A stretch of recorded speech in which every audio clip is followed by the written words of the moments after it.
الله الذي بنعمته تتم الصالحات الذي علم القرآن وأكرمنا بالإسلام وأنعم علينا بالإيمان نستغفره ونتوب إليه وأشهد أن لا إله إلا الله وحده لا شريك له وأشهد أن سيدنا وسندنا وحبيبنا وطبيب أرواحنا ومولانا محمد أرسله كافة للناس بشيرا ونذيرا وداعيا إلى الله بإذنه وسراجا وقمرا منيرا أما بعد فقد قال الله سبحانه وتعالى في كلامه المجيد وفي فرقانه الحميد أعوذ بالله من الشيطان الرجيم بسم الله الرحمن الرحيم ألف لام ميم ذلك الكتاب لا ريب فيه هدى للمتقين وقال النبي صلى الله عليه وسلم لكل شيء سنام وإن سنام القرآن سورة البقرة أو كما قال عليه الصلاة والسلام وقال الله سبحانه وتعالى آمرا ومخبرا للمؤمنين والمؤمنات إلى يوم القيامة إن الله وملائكته يصلون على النبي يا أيها الذين آمنوا صلوا عليه وسلموا تسليما اللهم صل على محمد وعلى آل محمد كما صليت على إبراهيم وعلى آل إبراهيم إنك حميد مجيد اللهم بارك على محمد وعلى آل محمد كما باركت على إبراهيم وعلى آل إبراهيم إنك حميد مجيد সকল প্রশংসা এবং কৃতজ্ঞতা মহামহিয়ান আল্লাহ সুবহানাহু ওয়া তাআলার জন্য, যিনি আমাদেরকে সুস্থতার সাথে বাঁচিয়ে রেখে সপ্তাহের শ্রেষ্ঠ দিন জুমার দিনে সবার আগে মসজিদে এসে সমবেত হওয়ার তৌফিক দান করেছেন, সুযোগ দান করেছেন, মন মানসিকতা দান করেছেন। সেজন্যে আমরা আমাদের হৃদয় নিংড়ান সকল ভালোবাসা আবেগ অনুভূতিকে উজাড় করে দিই খুশি মনে প্রাণবন্ত আওয়াজে উচ্চ কণ্ঠে কালিমাতুশ শুকর আদায় করে সকলে একই সাথে পড়ছি আলহামদুলিল্লাহ। সবাই বলেন, আমরা প্রশংসা করলাম কার? আল্লাহ। প্রশংসা করতে হবে কার? আল্লাহ। আমরা এই যে মসজিদে জমায়েত হয়েছি, জোরে সুরে বলবেন, কার জন্য জমায়েত হয়েছি? আল্লাহর জন্য। সূরাতুল ফাতিহা এর তাফসীর করেছি বিগত 2-3 সপ্তাহ আগে। আজকে কোরআনের দ্বিতীয় নম্বর সূরা সূরাতুল বাকারা। সূরাতুল বাকারা এর 2টা আয়াত তেলাওয়াত করেছি। এই দুইটা আয়াত সম্পর্কে আমরা কিছু কথা বলবো, কিছু কথা শুনব এবং সেখান থেকে কিছু উপলব্ধি করে, কিছু শুনে আমলের নিয়তে কিছু গ্রহণ করতে পারি, সেই নিয়তে প্রথম থেকে শেষ পর্যন্ত আমরা কথাগুলো মনোযোগ সহকারে শুনব। পারবেন তো ইনশাআল্লাহ? আল্লাহ সবাইকে তৌফিক দান করুন। সবাই পড়ি আমিন। সূরাতুল বাকারা। আসেন, কোরআনুল কারীমের সবচেয়ে দীর্ঘতম সূরা হচ্ছে সূরাতুল বাকারা। কোরআনুল কারীম এটি আল্লাহ তাআলার পক্ষ থেকে উম্মতে মুহাম্মাদির জন্য হেদায়েতের গ্রন্থ। এটাকে অস্বীকার করেন? অস্বীকার করলে ঈমান থাকবে? ঈমান থাকবে না। কোরআনুল কারীমের প্রত্যেকটা অক্ষর, প্রত্যেকটা শব্দ, প্রত্যেকটা আয়াত কার তরফ থেকে এসেছে? আল্লাহর তরফ থেকে এসেছে। আপনি কোরআনুল কারীমের প্রত্যেকটা অক্ষরকে পরিপূর্ণভাবে আপনি যদি মানতে পারেন, গ্রহণ করতে পারেন, তাহলে আপনি প্রকৃতপক্ষে মুমিন। এখন আপনাদেরকে প্রশ্ন করি, আপনারা উত্তর দিবেন। আপনি কোরআনুল কারীমের প্রত্যেকটা হরফ, প্রত্যেকটা শব্দ, প্রত্যেকটা আয়াত আপনি মানেন, কিন্তু সূরাতুল বাকারা এর প্রথম আয়াত আলিফ লাম মিম এটা আপনি মানেন না। আপনি কি 99% মুসলমান? এটা বলা যাবে? বলা যাবে না। আপনি একটা অক্ষর অস্বীকার করলে যেভাবে আপনি মুমিন না, পরিপূর্ণ কোরআন অস্বীকার করলেও ঠিক সেভাবে আপনি মুমিন না।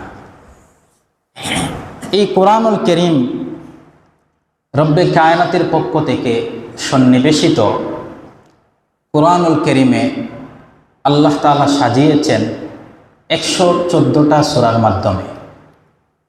সেই 114টা সূরার মধ্য থেকে সূরাতুল বাকারা হচ্ছে কোরআনুল কারীমের দ্বিতীয় নম্বর সূরা।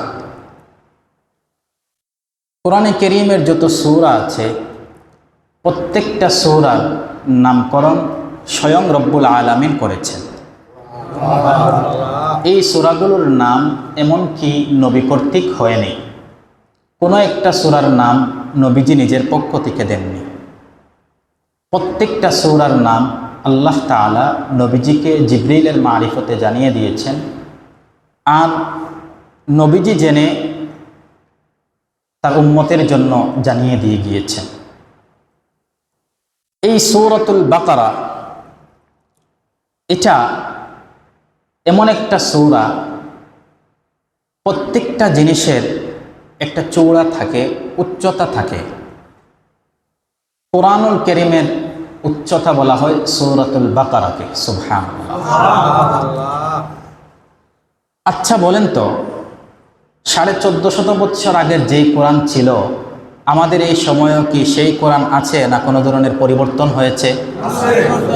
কোনো ধরনের পরিবর্তন সেই কোরআনের মধ্যে নাই। এটাই কোরআন যে নবী করিম সাল্লাল্লাহু আলাইহি ওয়াসাল্লামের জন্য একটা মুজিজা, এবং এটা আল্লাহ তাআলার বাণী, তা বুঝতে গেলে আমাদের আর কোনো কিছুর প্রয়োজন হয় না। এই একটা কথাই যথেষ্ট। এই কোরআনে কারীম সংকলন হয়েছে কয়টি পদ্ধতিতে, এটা আজকে আমরা জানব। কয় ধাপে আমরা এখন যে মাসহাফটা পড়ি, যে কোরআনটা পড়ি, এই কোরআন কি রাসূলের যুগে ছিল? এই মাসহাফ আকারে কি রাসূলের যুগে ছিল? উত্তর হবে না।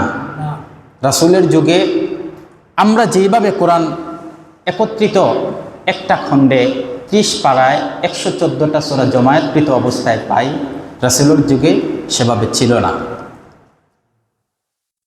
আল্লাহ তাআলা জিবরিলের মারিফতে রাসূলকে যখন কোনো একটা আয়াত দিতেন, কোনো একটা সূরা দিতেন, তখন রাসূল ওইগুলো সংকলন করতেন দুটো পদ্ধতিতে। বলেন কয়টি পদ্ধতিতে? দুটি পদ্ধতি।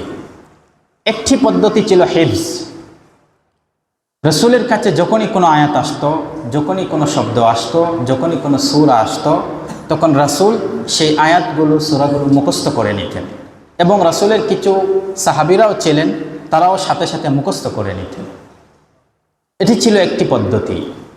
দ্বিতীয় যে পদ্ধতি, সেই পদ্ধতিটা ছিল এমন, রাসূলের কাছে কোরআনটা যখন আসতো তখন রাসূলের কিছু ওহী লেখক সাহাবী ছিলেন, তাদেরকে বলা হয় কাতিবে ওহী। এই কাতিবে ওহী যারা ছিলেন, রাসূলের ওহী যারা লিখতেন, তাদেরকে রাসূল ডাক দিয়ে যেই সূরার যে আয়াত রাসূল তাদেরকে বলতেন ওইটা ওই জায়গায় লেখো। রাসূলের যুগে কিন্তু কাগজের প্রচলন ছিল না। সাহাবা একরাম ওহী লেখক যারা ছিলেন, তারা কেউ কেউ গাছের বাকলের মধ্যে লিখতেন, কেউ কেউ তক্তার মধ্যে লিখতেন, কেউ চামড়ার মধ্যে লিখতেন, কেউ পাথরের মধ্যে লিখে রাখতেন। রাসূল পৃথিবী থেকে চলে যাওয়ার পরে হযরত আবু বকর সিদ্দিক রাদিয়াল্লাহু তাআলা আনহু খেলাফতকাল যখন আসে, তখন আবু বকর সিদ্দিক রাদিয়াল্লাহু তাআলা আনহু এই কোরআন শরীফকে একত্রিত করেন। তখন কাগজের প্রচলন শুরু হয়। আবু বকর কোরআনকে একত্রিত করার পরে আবু বকর যখন পৃথিবী থেকে চলে যান, সংক্ষিপ্ত ইতিহাস, এত কিছু বলার সময় নাই। এরপরে যখন উসমান গনি রাদিয়াল্লাহু তাআলা আনহু আসলেন, তিনি কোরআনকে পরিপূর্ণ একটা ভলিউমে রূপরেখা দাঁড় করান। এই কোরআনগুলো, কোরআনের যে 100টা সূরা আছে, ইমাম সৈয়ুতি রাহিমাহুল্লাহ বলেন প্রত্যেকটা সূরা এটা নবী কর্তৃকও নির্ধারিত না, বরং প্রত্যেকটা সূরার নাম যিনি নির্ধারণ করে দিয়েছেন কোরআনের মধ্যে, জুড়ে বলতে হবে তিনি কে? আল্লাহ। এরপরে আবার শায়েখ সুলাইমান আল বুজাইরামি রাহিমাহুল্লাহ তিনি বলেন আখবারাহু জিবরিল আলাইহিস সালাম বিআন্নাহা হাকাযা ফিল লাউহিল মাহফুজ। এখন আমরা কোরআনে যেই সূরার নাম যেভাবে লেখা দেখি, ঠিক ওই সূরাগুলোর নাম লাউহে মাহফুজে একই অবস্থায় সংরক্ষিত আছে। সুবহানাল্লাহ। এরপরে আপনার আরেকজন বিজ্ঞ মুহাদ্দিস আল্লামা তাহির বিন আশুর রাহিমাহুল্লাহ তিনি বলেন ও আম্মা আসমাউস সুওয়ারি ফাকাদ জুইলাত লাহা মিন আহদি নুজুলিল ওয়াহি। ওয়াহি নাজিলের যুগ থেকে আজ অবধি পর্যন্ত কোরআনের সূরার নামগুলো যেভাবে তখন ছিল এখনো ঠিক সেভাবে আছে, কোনো ধরনের পরিবর্তন হয়নি। এবার 114টা সূরা, এটা আমরা সকলেই জানি। এই সূরাগুলোর নাম রাখার দুই একটা পদ্ধতির কথা আমি বলি। সূরাগুলো নাম রাখার পিছনে তো কোনো কারণ থাকে। আমরা দেখবেন আমাদের সন্তান যখন হয়, সন্তানের একটা নাম রাখি। অধিকাংশ সময় সন্তানের নাম রাখার ক্ষেত্রে আমরা সুন্দর একটা নাম চয়েস করি। তার বাপের দিকে হোক, তার দাদার দিকে হোক, একটা নিসবত করে তার নাম রাখার চেষ্টা করি। ওই কোরআনের প্রত্যেকটা সূরার নাম রাখার পিছনেও কোনো কারণ আছে কিনা এটা আজকে আমরা জানব। কোরআনের সূরাগুলোর নাম রাখার পদ্ধতি সমূহের মধ্য থেকে প্রথম পদ্ধতি, যেই সূরার যে নাম দেওয়া হয়েছে ওই সূরার ভিতর থেকে কোনো একটা শব্দকে চয়ন করে, কোনো একটা শব্দকে বেছে নিয়ে ওই সূরার নাম দেওয়া হয়েছে। আচ্ছা বলেন তো, কোরআনের সর্বশেষ সূরার নাম কি? নাস। আমরা যখন কুল আউযু বিরাব্বিন নাস মালিকিন নাস, আমরা যখন আয়াতগুলো পড়ি, বলেন তো নাস শব্দটা ওই আয়াতের ভিতর আছেনি? আছে। তাহলে ওই সূরার নামটাও কি? নাস। এরপরে শেষ থেকে 2 নম্বর সূরা ফালাক। ফালাক শব্দটা সূরার ভিতরে আছে? আছে। তাহলে ওই ফালাক, নাস, এরকম কোরআনের অধিকাংশ সূরাগুলোর নামকরণ করা হয়েছে ওই সূরা থেকে একটা শব্দকে চয়ন করে, একটা শব্দকে নির্বাচন করে ওই সূরার নাম দেওয়া হয়েছে। দ্বিতীয় পদ্ধতি হচ্ছে ওই সূরার ভিতরে যেই সূরার নাম দেওয়া হয়েছে কোনো শব্দ নাই, কিন্তু আল্লাহ তাআলা এর একটা নাম দিয়েছেন। কোরআনের প্রথম সূরার নাম কি? সূরাতুল ফাতিহা। আলহামদুলিল্লাহ থেকে আমিন পর্যন্ত আপনি যে সূরাটা পড়েন এই সূরার ভিতরে ফাতিহা শব্দটা কি আছে? নাই। এরপরে সূরাতুল ইখলাস, কুল হুয়াল্লাহ, সূরাতুল ইখলাস, এটার নাম সূরাতুল ইখলাস। আচ্ছা, কুল হুয়াল্লাহ যে আমরা পড়ি এখানে ইখলাস কোনো শব্দ আছে? নাই। তাহলে এগুলোকে ফাতিহা ইখলাস নাম দেওয়া হলো কেন? প্রথম কারণটা জানলাম। একটা কারণ, একটা পদ্ধতি, কিছু কিছু সূরার পদ্ধতিটা হচ্ছে সূরা থেকে একটা শব্দকে চয়ন করে ওই সূরার নাম দেওয়া হয়েছে, ওই শব্দটা ওই সূরার ভিতরেই আছে। দ্বিতীয়ত, সূরার ভিতরে শব্দটা নাই কিন্তু আল্লাহর একটা নাম দিয়েছেন, যেমন ফাতিহা, ইখলাস। এর কারণ কি? এর কারণ হচ্ছে আল্লাহ তাআলা ওই সূরাগুলোর ভিতরে এর সারমর্ম যেগুলো আছে ওই সারমর্মগুলোকে উদ্ঘাটন করে ওই সূরার নাম দিয়েছেন।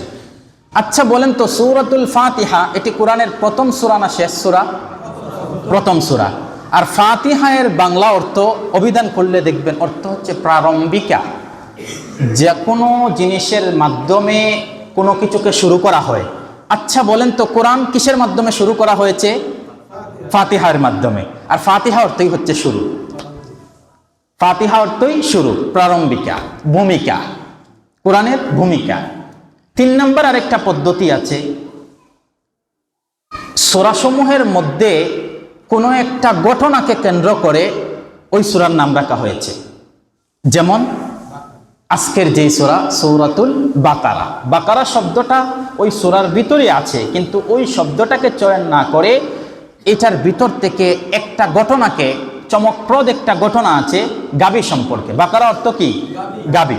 গাবি সম্পর্কিত একটা ঘটনার দিকে নিসবত করে আল্লাহ এই সূরার নাম দিয়েছেন সূরাতুল বাকারা। তাহলে কোরআনের যে 114টা সূরা আছে সেই সূরাগুলোকে নামকরণ করার পদ্ধতি কয়টা বললাম? 3টি। প্রথম পদ্ধতি, সূরা থেকে কোনো একটা শব্দকে চয়ন করে ওই সূরার নাম দেওয়া হয়েছে। 2 নাম্বার, ওই সূরার সারমর্মকে উদ্ঘাটন করে ওই সূরার নাম দেওয়া হয়েছে। 3 নাম্বার, সূরার ভিতরেই কোনো চমকপ্রদ ঘটনাকে লক্ষ্য করে আল্লাহ তাআলা ওই সূরার নাম দিয়েছেন। এবার আসেন আমরা যেই সূরার আলোচনা আজকে করব সেই সূরার প্রাথমিক কিছু আলোচনা, প্রাইমারি কিছু ইনফরমেশন আমরা জেনে নেই। আজকে যেই সূরাটা নিয়ে আলোচনা করব সেই সূরার নাম হচ্ছে সূরাতুল বাকারা। সবাই বলতে হবে সেই সূরার নাম কি? সূরাতুল বাকারা। বাকারা অর্থ হচ্ছে গাবি। কোরআনে কারীম 114টা সূরাকে আল্লাহ তাআলা 2টা বিন্যাসে বিন্যাসিত করেছেন। এক প্রকার সূরাকে বলা হয় মাক্কিয়া, আরেক প্রকার সূরাকে বলা হয় মাদানিয়া। রাসূল কারীম সাল্লাল্লাহু আলাইহি ওয়াসাল্লাম হিজরত করে মদিনায় যাওয়ার পূর্বে যতদিন মক্কায় ছিলেন, মক্কায় থাকা অবস্থায় যেই সূরাগুলো নাজিল হয়েছে ওই সূরাগুলোকে বলা হয় মাক্কিয়া। আর হিজরত করে যখন মদিনায় চলে গিয়েছেন, মদিনায় যাওয়ার পরে যেই সূরাগুলো নাজিল হয়েছে ওই সূরাগুলোকে বলা হয় মাদানিয়া। এবার প্রথম নাম জানলাম বাকারা, অর্থ হচ্ছে গাবি। এরপরে সূরাতুল বাকারা, এটা হচ্ছে মাদানিয়া। কোথায় নাজিল হয়েছে? মদিনায়। বলেন কোথায় নাজিল হয়েছে? মদিনায়।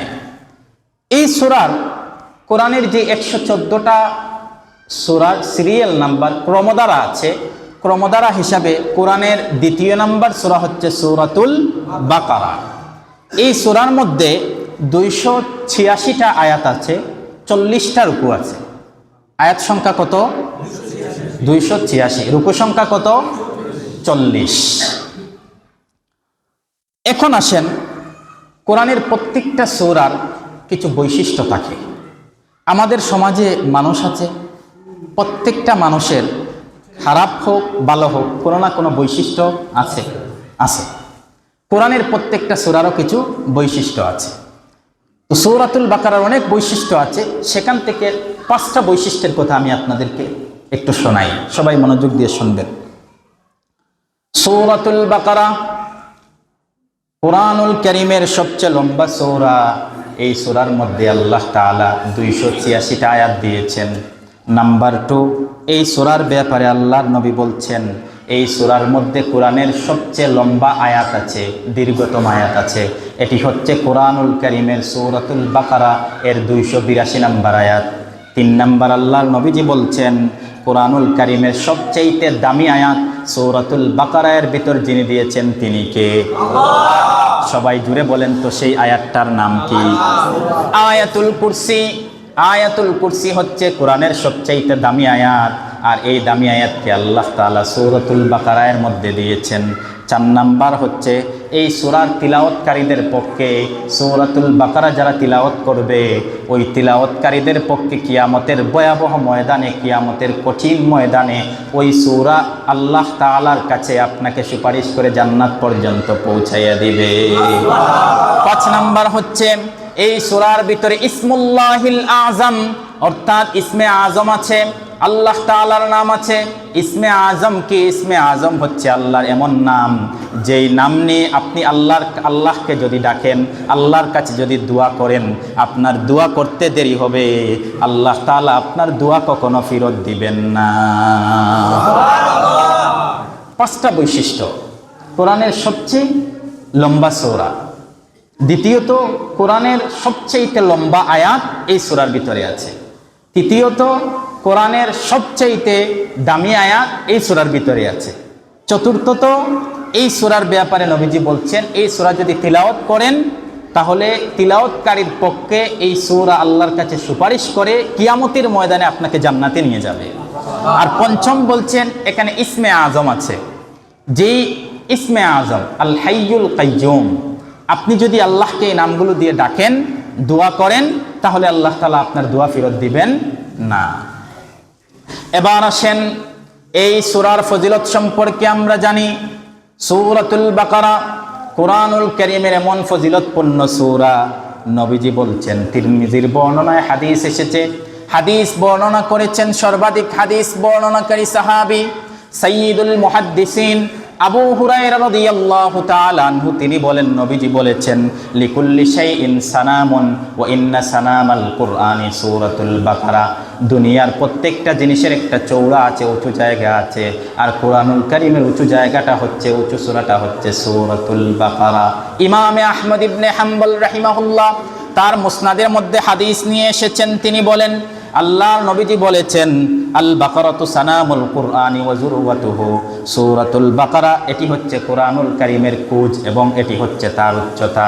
নবীজি বলেছেন আল্লাহ তাআলা যখন সূরাতুল বাকারার এক একটা আয়াত নাজিল করেন, নাজালা মা কুল্লি আয়াতিম মিনহা সামানুনা মালাকা, সূরাতুল বাকারার এক একটা আয়াত যখন আল্লাহ নাজিল করেছেন তখন ঊর্ধ্ব গগন থেকে, আসমান থেকে এক একটা আয়াতের সাথে আল্লাহর নবীজিকে আল্লাহ তাআলা জানিয়ে দিচ্ছেন, এক একটা আয়াতের সাথে আসমান থেকে জমিনে 80 জন ফেরেশতা এক একটা আয়াত নিয়ে নাজিল হয়েছে। কয়জন? 80 জন। এক একটা আয়াতের সাথে 80 জন করে ফেরেশতা দুনিয়াতে আগমন করেছিলেন। এরপরে এই সূরার ফজিলতের ব্যাপারে আরো হাদিস বর্ণিত হয়েছে।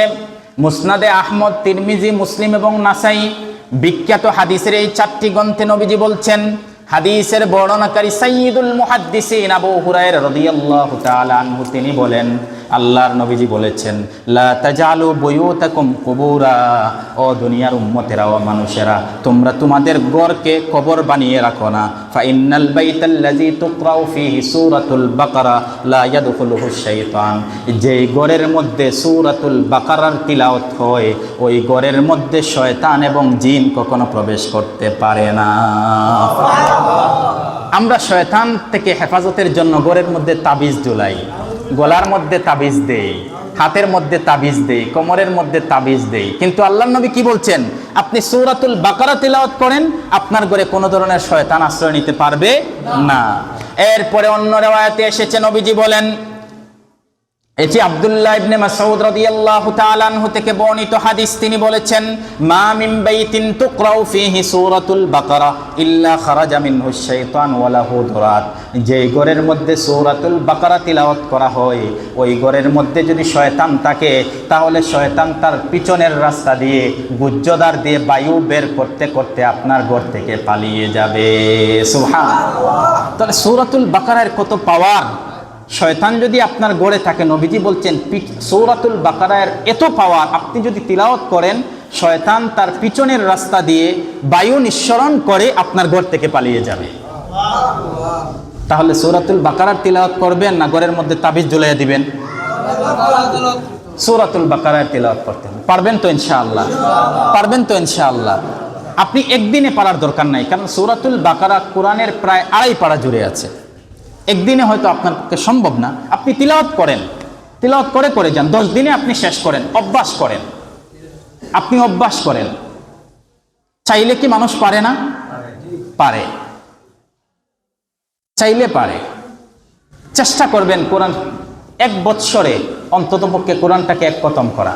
পারবেন তো ইনশাআল্লাহ?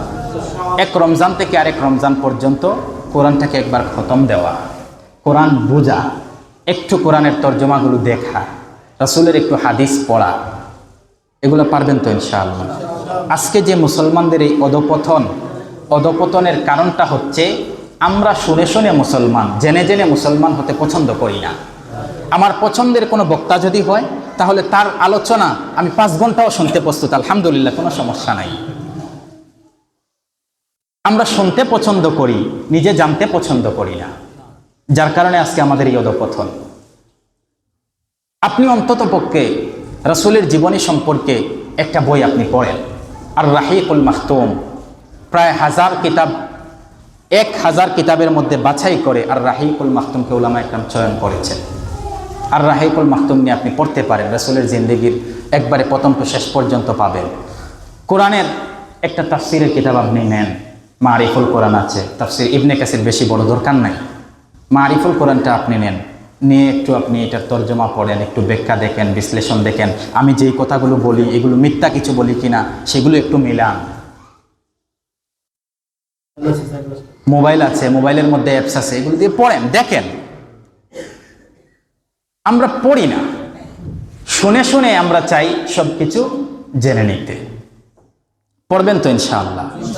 আর পারেন আর না পারেন অন্তত পক্ষে কোরআন তিলাওয়াতটা তো করতে পারবো, কোরআন তিলাওয়াতটা তো করতে পারবো ইনশাআল্লাহ।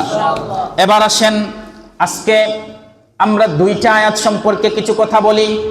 আলিফ লাম মিম যালিকাল কিতাবু লা রাইবা ফিহি হুদাল লিল মুত্তাকিন। আলিফ লাম মিম, এখানে কয়টা হরফ আছে? 3টা হরফ আছে। কোরআন একমাত্র গ্রন্থ, কোরআন একমাত্র বাণী। আপনি 3টা হরফ পড়েছেন একই শব্দে, আল্লাহর নবী বলেন আপনি 10 সওয়াব পাবেন, তাই না, বরং প্রত্যেকটা হরফের জন্য আল্লাহ তাআলা আপনার আমল নামায় 10 করে নেকি দিয়ে দিবে। তাহলে আপনি শুধু পড়লেন আলিফ লাম মিম, সবাই পড়েন আলিফ লাম মিম, আপনার আমল নামায় আল্লাহ তাআলা সাথে সাথে 30 নেকি দিয়ে পরিপূর্ণ করে দিয়েছেন। এবার যারা পারেন আমার সাথে পড়েন, যালিকাল কিতাবু লা রাইবা ফিহি হুদাল লিল মুত্তাকিন। প্রত্যেকটা হরফের জন্য আপনার আমলনামায় 10 নেকি যিনি লিখে দিয়েছেন তিনি কে? এবার আসেন আলিফ লাম মিম। আলিফ লাম মিম, এই যে 3টা হরফ আছে, আল্লাহ তাআলা এরকম বিচ্ছিন্ন বিচ্ছিন্ন অক্ষর কোরআনুল কারীমের 29টা সূরার শুরুতে দিয়েছেন। কয়টা সূরার শুরুতে? 29টি সূরার শুরুতে। কোরআনুল কারীমের 114টা সূরা আছে, 114টা সূরার মধ্য থেকে 29টা সূরার মধ্যে আল্লাহ তাআলা এরকম বিচ্ছিন্ন বিচ্ছিন্ন অক্ষর দিয়েছেন। কোন কোন সূরার শুরুতে দিয়েছেন 1টা অক্ষর, কোন কোন সূরার শুরুতে দিয়েছেন 2টা অক্ষর, কোনটার শুরুতে দিয়েছেন আবার 3টা, কোনটার শুরুতে দিয়েছেন আবার 4টা। যেমন কাফ একটা, নুন, কোরআনুল কারীমের 59 নম্বর সূরা কাফ, 29 নম্বর পারায় আছে নুন একটা দিয়েছেন। আবার বিভিন্ন সূরার শুরুতে আছে তাহা, আইন, মিম, এরকম আছে। 3 নম্বর 3টা করে দিয়েছেন, যেমন আলিফ লাম মিম। 4টা দিয়েছেন কাফ, হা, ইয়া, আইন, সাদ, সূরাতু মারিয়ামের মধ্যে। এভাবে আল্লাহ তাআলা 29টা সূরা শুরু করেছেন এই বিচ্ছিন্ন অক্ষর দিয়ে। এই অক্ষরের ব্যাপারে যত মুফাসসিরিনে কিরাম আছেন, পৃথিবী বিখ্যাত, জগৎ বিখ্যাত যত মুফাসসিরিনে কিরাম আছেন, তারা এটার ব্যাখ্যা করতে গিয়ে সকলেই একটা ব্যাখ্যা করেছেন, আল্লাহু আ'লামু বিমুরাদিহি যালিকা। ওই বিচ্ছিন্ন অক্ষরগুলার অর্থ একমাত্র যিনি জানেন তিনি কে? এগুলার অর্থ আমরা জানি না, কিন্তু আমরা অর্থ না জানলেও এটা আল্লাহ তাআলার পক্ষ থেকে এসেছে, এজন্য আমাদেরকে মানতে হবে। তো আপনি যদি না মানেন, এগুলোর অর্থ জানি না, আপনি বলেন এগুলোর অর্থ জানি না, মুহাদ্দিসিনে কিরাম মুফাসসিরিনে কিরাম এটার অর্থ বের করতে পারেননি, তাহলে এটা আমরা মানবো কেন? আপনি যদি এই প্রশ্ন করেন আপনার ঈমান শেষ, সব কিছু আপনার বুঝে ধরবে না। এবার আসেন ওই যে বিচ্ছিন্ন আয়াতগুলো, বিচ্ছিন্ন হরফগুলো আছে, এগুলোর ব্যাপারে আল্লাহ তাআলা কি বলছেন? কোরআনুল কারীমের 3 নম্বর সূরা সূরাতু আল ইমরানের 7 নম্বর আয়াতে আল্লাহ তাআলা বলছেন, হুয়াল্লাযী আনজালা আলাইকাল কিতাবা মিনহু আয়াতুম মুহকামাতুন হুন্না উম্মুল কিতাবি ওয়া উখারু মুতাশাবিহাত। আল্লাহ তাআলা বলছেন তিনি হচ্ছেন সেই সুমহান সত্তা যিনি আমাদের নবীর উপর কোরআন নাজিল করেছেন। নবীর উপর কোরআন নাজিল করার পরে আল্লাহ তাআলা কিছু কিছু আয়াতের হুকুম স্পষ্ট করে দিয়েছেন, যেমন তার অর্থও বোঝা যায়, তার ব্যাখ্যাও বোঝা যায়। আপনারা বলবেন আকিমুস সালাত, তোমরা নামাজ কায়েম করো, এটার অর্থ বোঝা যায় কি বোঝা যায় না? ওয়া আতুজ যাকাতা, তোমরা যাকাত আদায় করো, এইটার হুকুম বোঝা যায় কি বোঝা যায় না? কিন্তু আল্লাহ তাআলা এটার ব্যাপারে বলছেন হুন্না উম্মুল কিতাব, কোরআনের বেশিরভাগ আয়াতসমূহের হুকুম বোঝা যায়, বেশিরভাগ আয়াতসমূহের ব্যাখ্যা বোঝা যায়, বেশিরভাগ আয়াতসমূহের অর্থ বোঝা যায়। কিন্তু আল্লাহ তাআলা বলেন ওয়া উখারু মুতাশাবিহাত, তাদের মধ্য থেকে কিছু আসে মুতাশাবিহাত, যেগুলোর অর্থ বোঝা যায় না, যেগুলোর ব্যাখ্যা বোঝা যায় না, যেমন আলিফ লাম মিম, কাফ, নুন, হা, আইন, সাদ, এগুলোর অর্থ বোঝা যায় না। কোনো মুফাসসিরিনে ইকরাম এগুলোর অর্থ সঠিকভাবে কোনো একটা অর্থকে কেউ নির্ধারণ করতে পারেননি, এগুলোকে বলা হয় মুতাশাবিহ আয়াত। আর যেগুলোর অর্থ বোঝা যায়, যেগুলোর ব্যাখ্যা বোঝা যায়, ওইগুলোকে বলা হয় মুহকামাত, হুকুম স্পষ্ট, হুকুম স্পষ্ট।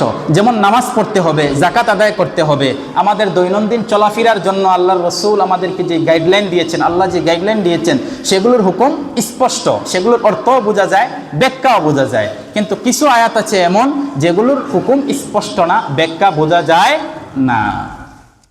এগুলোর ব্যাপারে আল্লাহ তাআলা এরপরেই বলছেন, পরের অংশেই বলছেন, ফাআম্মাল্লাযীনা ফী কুলুবিহিম যায়গুন ফায়াত্তাবিউনা মা তাশাবাহা মিনহু ইবতিগাআল ফিতনাতি ওয়া ইবতিগাআ তাউইলি। যাদের অন্তর বাঁকা, যাদের অন্তরের মধ্যে বক্রতা আছে, যারা হেদায়েত নিতে চায় না, যারা আল্লাহ এবং আল্লাহর রাসূলের পথে চলতে চায় না, তারা কি করে জানেন? তাদের ব্যাপারে আল্লাহর নবী বলছেন, আল্লাহ তাআলা বলছেন, তাদের কাজই হচ্ছে ফিতনা তৈরি করার উদ্দেশ্যে, ফিতনা সাধনের উদ্দেশ্যে, সমাজের মানুষকে সন্দেহের মধ্যে ফালাইয়া দেওয়ার জন্য তারা ওই আয়াতগুলোর পিছনে লেগে থাকে, যেগুলোর ব্যাপারে আল্লাহ তাআলা বলছেন তোমরা সেগুলোর অর্থ ভালোভাবে বুঝবা না, তোমরা সেগুলোর ব্যাখ্যা বুঝবা না, তোমরা সেগুলোর হুকুম সম্পর্কেও জানতে পারবা না। নবী আল্লাহ তাআলা আয়াতের শেষেই এই কথাই বলে দিচ্ছেন, ওয়া মা ইয়ালামু তাআওয়িলাহু ইল্লাল্লাহ। ওই আলিফ লাম মিম এই ধরনের যত আয়াত আছে, যত শব্দ আছে, যত হরফ আছে, এগুলোর ব্যাখ্যা একমাত্র যিনি জানেন তিনি কে? আল্লাহ বলছেন ওমা ইয়ালামু তাআওয়িলাহু ইল্লাল্লাহ। এর ব্যাখ্যা বিশ্লেষণ সম্পর্কে আল্লাহ ছাড়া দুনিয়ার কোনো মানুষ সঠিক কোনো তথ্য দিতে পারবে না। এরপরে আল্লাহ তাআলা বলছেন ওয়াররাসিখুনা ফিল ইলমি ইয়াকুলুনা আমান্না বিহি। আর যাদের অন্তর সোজা, যারা ইমানদার, যারা হেদায়েত প্রাপ্ত বান্দারা, তারা বলে আমরা এগুলোর অর্থ জানি না, এগুলোর ব্যাখ্যাও বুঝি না, কিন্তু এগুলা নাজিল করেছেন কে? আল্লাহ নাজিল করেছেন। আল্লাহ তাআলা নাজিল করার কারণে আমরা না বুঝলেও কোনো সমস্যা নাই, আমাদের এগুলোর প্রতি ঈমান আনতে হবে। আমান্না বি, আমরা এগুলোর উপর ঈমান আনলাম। এবং তারা এই কথা সকলেই মুখ দিয়ে উচ্চারণ করে কুল্লুম মিন ইনদি রাব্বিনা। এই প্রত্যেকটা অক্ষর, প্রত্যেকটা শব্দ, প্রত্যেকটা আয়াত স্বয়ং রব্বুল আলামিনের পক্ষ থেকে এসেছে। সুবহানাল্লাহ। রব্বুল আলামিনের পক্ষ থেকে আসছে, আমরা বুঝি না, এটা আমাদের দুর্বলতা, আমরা মেনে নিলাম। ইমানদারদের কথা এটাই। আর ওমা ইয়াযাক্কারু ইল্লা উলুল আলবাব। আল্লাহ তাআলা বলছেন জ্ঞানী লোক যারা আছে তাদের জন্য এগুলোর মধ্যে শিক্ষা আছে। আল্লাহ। এরপরে আসেন এই সূরাতুল বাকারা। সূরাতুল বাকারার ব্যাপারে আল্লাহর নবীজি বলছেন এই সূরাতুল বাকারা তোমরা দৈনন্দিন তিলাওয়াত করার অভ্যাস করো, কারণ এটার মধ্যে কোরআনের সবচেয়ে দামি আয়াত আছে। কোরআনের সবচেয়ে দামি আয়াত আল্লাহ তাআলা বলেছেন আয়াতুল কুরসি, গদির আয়াত। যেই গদি নিয়ে আজকে আমাদের মধ্যে এত খুনাখুনি, গদি নিয়ে আমাদের মধ্যে এত কাটাকাটি, এই গদি নিয়ে আমাদের মধ্যে যত সমস্যা, মসজিদেও সমস্যা, মাদ্রাসায়ও সমস্যা, এলাকায়ও সমস্যা, শহরেও সমস্যা, সংসদেও সমস্যা, একটা কারণ সেটা হচ্ছে গদি। সকলে চায় গদি লাগবে, গদি লাগবে। এই যে গদির কারণেই বিভিন্ন ওই যে স্বৈরাচার পালিয়ে গিয়েছে 5ই আগস্ট, এরপর থেকে এত সমস্যা যে হইতেছে, বলেন তো কিসের কারণে? এই গদির কারণে। তবে আমরা স্পষ্ট বলে দিতে চাই, 5ই আগস্ট আবু সাঈদের রক্তের মাধ্যমে যেভাবে স্বৈরাচার এই দেশ থেকে পালিয়ে গিয়েছে, শুনে রাখো, ইসকনদেরকে আমরা জানিয়ে দিতে চাই, ঠিক সেভাবে সাইফুল ইসলাম আলিফের রক্তের মাধ্যমে ইসকনের নামটাও এই দেশের মাটিতে থাকবে না ইনশাআল্লাহ। কারণ ইসকন এটা হচ্ছে হিন্দুত্ববাদীদের একটা উগ্র মনাদল। হিন্দুত্ববাদ, হিন্দু ধর্মকে আমরা না বলি না, থাকেন আপনারা, থাকেন আপনারা, আপনাদের ধর্ম পালন করেন। স্বাধীনতার পর থেকে নিয়ে আজকের এই 53 বৎসরের ইতিহাসে বলেন তো, আপনাদের এই থেতাভূমিতে কোনো হিন্দুকে ধরে আপনারা কেটেছেন? এই কুমিল্লা জেলায় এরকম কোনো ঘটনা শুনছেন মুসলমানরা হিন্দুদেরকে কেটে ফেলেছে? এরকম শুনেছেন? আচ্ছা, এই বাংলাদেশে সংখ্যালঘু যদি প্রকৃতপক্ষে বলা হয়, তাহলে সংখ্যালঘু বলতে হবে মুসলমানদেরকে। কথা বলেন না? মুসলমানদেরকে বলতে হবে। আজকে যারা তাদের ক্ষমতাচ্যুত হওয়ার পরে তারা ক্ষমতায় ফেরার জন্য কখনো আনসার লীগ, কখনো দাবিদাওয়া লীগ, কখনো ব্যবসায়িক লীগ, কখনো আবার রিক্সা লীগ, এখন আবার তারা নতুনভাবে একটা ফাঁদ তৈরি করেছে ইসকন লীগ। ইসকন লীগ ইসলাম চরমপন্থাকে পছন্দ করে না। বলেন, ইসলাম চরমপন্থাকে পছন্দ করে না। এই ইসকন যারা, তারা চরমপন্থী, আর চরমপন্থীকে ইসলাম পছন্দ করে না। আমাদের বাজারগুলোতে অনেক হিন্দুর দোকান আছে না নাই? আমরা হিন্দুর দোকান থেকে খরিদ করি কি করি না? করি। আমরা যদি হিন্দুদেরকে বয়কট করতাম প্রকৃতপক্ষে, তাহলে কোনো হিন্দু বাংলাদেশের মাটিতে বসবাস করতে পারতো? কোনো হিন্দু বাংলাদেশের মাটিতে খাইতে পারতো, বাঁচতে পারতো? এমনকি হিন্দুদেরকে আমরা সাপোর্ট করেছি, কেমনভাবে তাদের মন্দির আমরা পাহারা দিয়েছি। হিন্দুদেরকে কেমনভাবে সাপোর্ট করেছি, তাদের উপর যেন কোনো ধরনের জুলুম নির্যাতন না হয়, এই জন্য মাদ্রাসা এবং স্কুল ভার্সিটির ছাত্ররা গিয়ে তাদের বাড়িঘর পাহারা দিয়েছে। বিনিময়ে তোমরা কি দিয়েছ? আমার মুসলিম ভাই আলিফকে হত্যা করেছ। আর এইটা দ্বারা আপনাদের সুসংবাদ হচ্ছে, গাজওয়াতুল হিন্দের একটা দামামা বেজে উঠেছে। সবাই প্রস্তুত তো গাজওয়াতুল হিন্দের জন্য? প্রস্তুত তো গাজওয়াতুল হিন্দের জন্য? যেই যুদ্ধের ঘোষণা করার পরে আল্লাহর নবীজিকে আবু হুরায়রা বলছেন, আল্লাহর নবীজি, আমি কি সেই যুদ্ধে অংশগ্রহণ করতে পারবো? আমি যদি সেই যুদ্ধে অংশগ্রহণ করি, তাহলে আমার জান এবং মাল সব কিছু সেই যুদ্ধের জন্য খরচ করে দিব। সুবহানাল্লাহ। কিন্তু আল্লাহর নবীজি বলছেন, আবু হুরায়রা, অনেক আগে চলে এসেছ। এই যুদ্ধের ব্যাপারে আল্লাহর নবীজি বলছেন, ইসাবাতান মিন উম্মতি আহরাদাহুমাল্লাহু মিনান নার, ইসাবাতুন তাগজুল হিন্দা ওয়া ইসাবাতুম মা ঈসা ইবনে মারইয়াম। দুই গ্রুপ মানুষের উপর জাহান্নামের আগুন আল্লাহ তাআলা হারাম করে দিবেন। সুবহানাল্লাহ, বাড়ি যে বললেন, দুই গ্রুপ মানুষের উপর জাহান্নামের আগুন আল্লাহ হারাম করে দিবেন। এক গ্রুপ মানুষের কথা নবীজি বলছেন, ইসাবাতুন তাগজুল হিন্দা, যারা গাজওয়াতুল হিন্দে অংশগ্রহণ করবে, শহীদ হয়ে যাবে, তাদের উপর জাহান্নামের আগুনকে হারাম করে দিবেন যিনি, তিনি কে? আর আরেক গ্রুপ মানুষের কথা বলছেন, ঈসা ইবনে মারিয়ামের সাথে যারা লড়াই করবে, শেষ সময়ে দাজ্জালের বিরুদ্ধে লড়াই করে পৃথিবীতে আবার জয় জয়কার পরিস্থিতি, মুসলমানদের স্বাধীনতা, মুসলমানদের বিজয়, তখনই আল্লাহ তাআলা তাদের উপরও জাহান্নামের আগুনকে হারাম করে দিবেন। এখন এত কিছুর পরে আমাদের বিজয় আসে না কেন? আর তখন ঈসা এবং মাহদী আসার পরে বিজয় আসবে কেন? প্রথম হাদিসের মধ্যে যেই কারণটা বলছেন, মাহদী পৃথিবীতে আসার পরে সর্বপ্রথম যেই কাজটা করবেন, জনগণের মধ্যে সুষমা বন্টন নীতি চালু করবেন। আজকে আমাদের সমাজে সুষমা বন্টন নীতি নাই। আচ্ছা, আপনারাই বলেন, প্রত্যেকটা মসজিদে যেভাবে ধনীদের তালিকা আছে, গরিবদের কি তালিকা আছে? প্রত্যেকটা মাদ্রাসায় যেভাবে ধনীদের তালিকা আছে, গরিবদের তালিকা আছে? প্রত্যেকটা সমাজে ধনীদের যেভাবে তালিকা আছে, গরিবদের তালিকা আছে? নাই। ধনীদের তালিকা কেন? সে অর্থ দেয় মসজিদের মধ্যে, মাদ্রাসার মধ্যে, রাস্তাঘাটে দান করে, এজন্য তার তালিকা আছে, তাকে স্যালিউট জানানো হয়, সম্মান দেওয়া হয়। কিন্তু দরিদ্র, সে দরিদ্র হয়ে বিপদে পড়েছে, সমাজও তাকে দেখতে পারে না, সমাজে চলতেও পারে না, বলতেও পারে না।